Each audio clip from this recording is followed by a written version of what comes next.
শিক্ষার্থী বন্ধুরা, blackboard 20 YouTube চ্যানেলে আপনাদেরকে আরও একবার স্বাগতম। আমাদের আজকের আলোচনার বিষয় কমপ্লিটিং সেন্টেন্স পার্ট 2। পার্ট 1 আমরা এর আগের ক্লিপটিতে দেখেছি। আপনারা যারা আগের ক্লিপটি দেখেন নাই, এই লেসনের শেষে আজকের আমি স্ক্রিনের উপরে আগের লেসনটির লিঙ্ক দিয়ে দেব, আপনারা ইচ্ছা করলে ক্লিক করে ওটি দেখে নিতে পারবেন। তা আমাদের এই কমপ্লিটিং সেন্টেন্স মূলত নবম, দশম, একাদশ এবং দ্বাদশ শ্রেণীর জন্য। তো চলুন শুরু করা যাক। Completing sentence rules number 6। আগের ক্লিপে আমি 5টি রুলস নিয়ে আলাপ করেছিলাম। আজকে আমরা 6 নম্বর রুলস থেকে শুরু করব। তা শুন, একটি উদাহরণ দেই। Scarcely had you reached the station. আমরা ব্যবহার শিখছি স্কার্সলি হ্যাডের। সেন্টেন্সের মধ্যে যখন স্কার্সলি হ্যাডের ব্যবহার থাকবে এবং ওই সেন্টেন্সটিতে সঙ্গত কারণে হ্যাডের পরে মূল ভার্বের পাস্ট পার্টিসিপল থাকবে, তখন আমরা দ্বিতীয় অংশটি উত্তরটি কিভাবে লিখব? উত্তরটি শুরু করব আমরা হোয়েন দিয়ে। আমরা হোয়েন লিখেছি এবং হোয়েনের পরে এই সেন্টেন্সের সাথে মিল রেখে আমরা যে বাক্যটি লিখব সেই বাক্যটিতে ভার্বের রূপটি হতে হবে পাস্ট ফর্মেতে। খেয়াল করুন, আমরা লিখেছি দ্য ট্রেন লেফট, অর্থাৎ scarcely had you reached the station. স্টেশনে পৌঁছাতে না পৌঁছাতেই দ্য ট্রেন লেফট, ট্রেনটি ছেড়ে গেল। তাহলে আমরা খেয়াল করলাম স্কার্সলি হ্যাডের পরে মূল ভার্বের পাস্ট পার্টিসিপল থাকবে। এই স্ট্রাকচারটি আপনি লিখে রাখবেন, কিন্তু এটা 6 নম্বর রুলস। দ্বিতীয় অংশে আমরা হোয়েন লিখব এবং হোয়েনের পরে এই ভার্বটি লিখব ভার্বের পাস্ট ফর্মে। এটি হচ্ছে আমাদের রুলস, আপনি নোট করে রাখতে পারেন। আসুন দ্বিতীয় রুলসে যাই। Completing sentence rules number 7।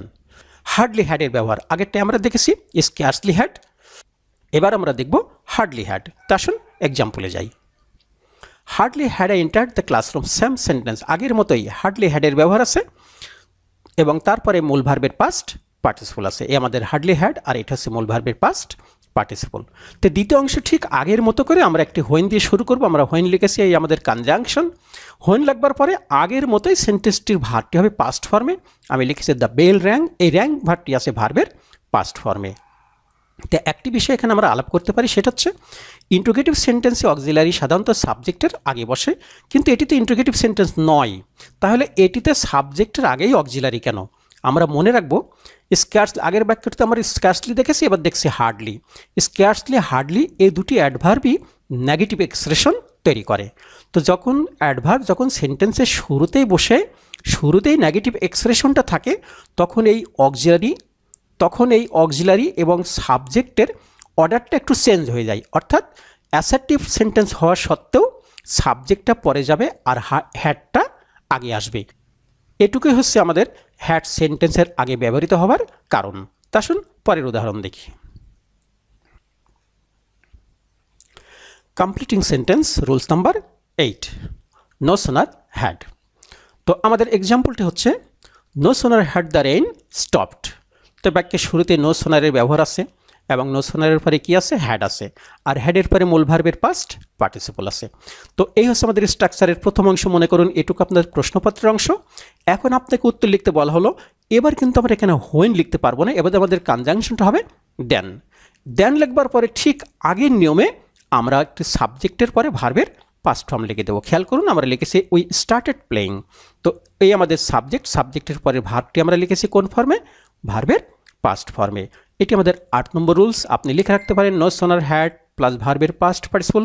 দ্বিতীয় অংশে ব্যবহার হবে দেন প্লাস ভার্বের পাস্ট টেন্স। এভাবে কিন্তু আপনার পাশে একটি খাতা কলম আছে নিশ্চয়ই, আপনি রেখেছেন নিশ্চয়ই।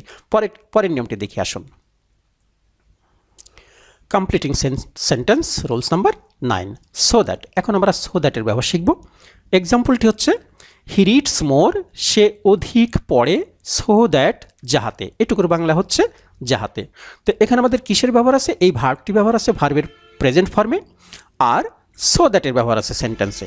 তো যখন আমাদের সো দ্যাট যুক্ত সেন্টেন্সে যখন ভার্বের প্রেজেন্ট রূপের ব্যবহার থাকবে, তখন দ্বিতীয় অংশে ব্যবহার হবে একটি মোডাল অক্সিলারি ক্যান অথবা কুড, আর সেন্টেন্সের বাকি অংশ এই সেন্টেন্সের সাথে মিল করে আমরা লিখে দেবো। তো খেয়াল করুন, আমরা লিখেছি he can make a good result.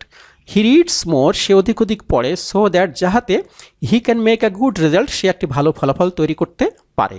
তো আমরা হিয়ের পরে এই যে আমরা ক্যান লিখেছি একটা মোডাল অক্সিলারি। যেহেতু এটা মোডাল অক্সিলারির পরে সর্বদাই ভার্বের বেস ফর্ম বসে, তাই আমরা এখানে লিখেছি ভার্ব বেস ভার্ব লিখেছি আমরা এখানে। তাহলে আমরা দেখলাম সো দ্যাট যুক্ত সেন্টেন্সের প্রথম ভার্বটি যদি প্রেজেন্ট টেন্সে থাকে তখন আমরা দ্বিতীয় অংশ সাবজেক্টের পরে একটি ক্যান লিখব, তারপর ভার্বের বেস ফর্ম। তবে যদি এই প্রথম ভার্বটি যদি থাকতো পাস্ট টেন্সে, আসুন আমরা সেই নিয়মটিও দেখে নিই। Completing sentence rules number 10, so that same rules. তো আমাদের এক্সাম্পলটি হচ্ছে হি র্যান ফাস্ট। এবার আমরা এই ভার্বটি লিখেছি ভার্বের পাস্ট ফর্মে, তারপরে আমাদের সো দ্যাটের ব্যবহার আছে এখানে। তো সো দ্যাটের পরে এবার আমরা এদিকে যা করব, শুধু ক্যানের জায়গাটায় কুড লাগিয়ে দেবো। খেয়াল করুন, হি র্যান ফাস্ট, সে জোরে জোরে দৌড়েছিল, সো দ্যাট যাহাতে he could catch the bus. এই আমাদের মোডাল অক্সিলারিটা কুড, এবং কুডের পরে খেয়াল করুন এই যে আমাদের ভার্বের বেস ফর্ম। এই সেন্টেন্সটিকে আরও একটি নিয়মে আমরা লিখতে পারি, অর্থাৎ সো দ্যাটের একটি অল্টারনেটিভ আছে। সো দ্যাটের অল্টারনেটিভটা হচ্ছে ইন অর্ডার দ্যাট। দেখুন বাক্যটি, হি র্যান ফাস্ট, একই বাক্য কিন্তু he ran fast, same sentence. সে জোরে দৌড়েছিল, ইন অর্ডার দ্যাট, অর্থাৎ আমি সো দ্যাটের বিকল্প হিসাবে লিখেছি ইন অর্ডার দ্যাট। আর কোথাও কোনো পরিবর্তন হবে না, আমি লিখেছি he could catch the bus. তাহলে আমরা যেটা বুঝতে পারলাম, সো দ্যাটের পরিবর্তে আমরা ইচ্ছা করলেই ইন অর্ডার দ্যাট লিখতে পারি, কিংবা ইন অর্ডার দ্যাটের জায়গায় আমরা সো দ্যাট লিখতে পারি। তাছাড়া নিয়মের আর কোনো ব্যত্যয় ঘটবে না। তো আসুন পরের রুলসটি দেখি আমরা। Completing sentence so dot dot that. এবার আমাদের রুলসটি হচ্ছে সো ডট ডট দ্যাট, অর্থাৎ সো এবং দ্যাটের মাঝে এক বা একাধিক শব্দ থাকবে। সাধারণত সেখানে গুণবাচক শব্দই বেশি থাকে, অ্যাডভার্বও থাকতে পারে। তো আসুন উদাহরণটা দেখে নিই।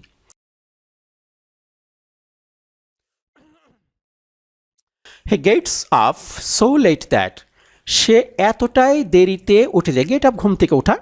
He gets up so late that, সে এতটাই দেরি করে ঘুম থেকে উঠে যে। এখানে আমাদের ভার্বটি আছে ভার্বের প্রেজেন্ট ফর্মে, আর সো দ্যাটের ব্যবহার আছে, সো ডট ডট দ্যাটের, সো ডট ডট দ্যাটের ব্যবহার আছে।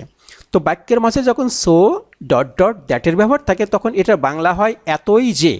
তখন আমরা দ্বিতীয় অংশে আমরা লিখব নেগেটিভ উত্তর, নেগেটিভ সেন্টেন্স লিখব উত্তরটা। তো লেখার সময় আমাদের অক্সিলারিটা ব্যবহার হবে ক্যান অথবা কুড। খেয়াল করুন আমরা বাক্য লিখেছি he can not say his morning prayer, সে এতটাই দেরি করে ঘুম থেকে ওঠে যে সে তার সকালের প্রার্থনা করতে পারে না, সকালের নামাজ পড়তে পারে না। তো আমরা হিয়ের পরে কি লিখেছি, ক্যান লিখেছি। সাবজেক্টের পরে আমরা প্রথমেই একটি মোডাল অক্সিলারি ক্যান লিখেছি, তারপর একটি নট লিখেছি ক্যান নট, এবং যেহেতু ক্যান মোডাল অক্সিলারি তারপর ভার্বের বেস ফর্ম লিখব। তো এই ক্যানটা কিন্তু কুড হতে পারত যদি আমাদের এই ভার্বটা হতো পাস্ট টেন্সে। তো আসুন আমরা আরেকটি উদাহরণ দেখে নিই। Completing sentence rules number 11। তো আমাদের উদাহরণটি same sentence, he got up so late that, সে এতটাই দেরি করে ঘুম থেকে উঠেছিল যে। খেয়াল করুন এটা গেট ভার্বের পাস্ট টেন্স। সে এতটাই দেরি করে ঘুম থেকে উঠেছিল যে, আমরা উত্তরটা লিখে আমাদের ভার্বের পাস্ট ফর্ম, আর এই আমাদের সো দ্যাট, সরি। তো এইবার আমরা উত্তরটিতে কী ব্যবহার করব, ক্যানের স্থলে কুড ব্যবহার করব। খেয়াল করুন he could not say his morning prayer, সে তার নামাজটি পড়তে পারেনি। এই যে আমরা কুড নটের ব্যবহার করেছি, ক্যান নটের জায়গায় কী লিখেছি কুড নট, এবং এই ভার্বটি যে মোডাল অক্সিলারি, সরি, যেহেতু এটা মোডাল অক্সিলারি এটা আমরা সর্বদাই ভার্বের বেস ফর্মে লিখব। তো আমরা বেস ফর্মে লিখেছি। তো শিক্ষার্থী বন্ধুরা, আজকে এই পর্যন্তই। আমাদের পরের ক্লিপে আপনাদের সাথে দেখা হবে। রুলস নম্বর 12 থেকে আমি আলাপ করব। আপনারা যারা আগের রুলসটি দেখেননি তারা এই ক্লিপের শেষ অংশে আমি যে লিঙ্কটি দিয়ে দিচ্ছি, আপনারা এখান থেকে দেখে নিতে পারেন। তো সবাই ভালো থাকবেন, নিজে সুস্থ থাকুন এবং সবাইকে সুস্থ রাখুন, ঘরে থাকুন। ধন্যবাদ।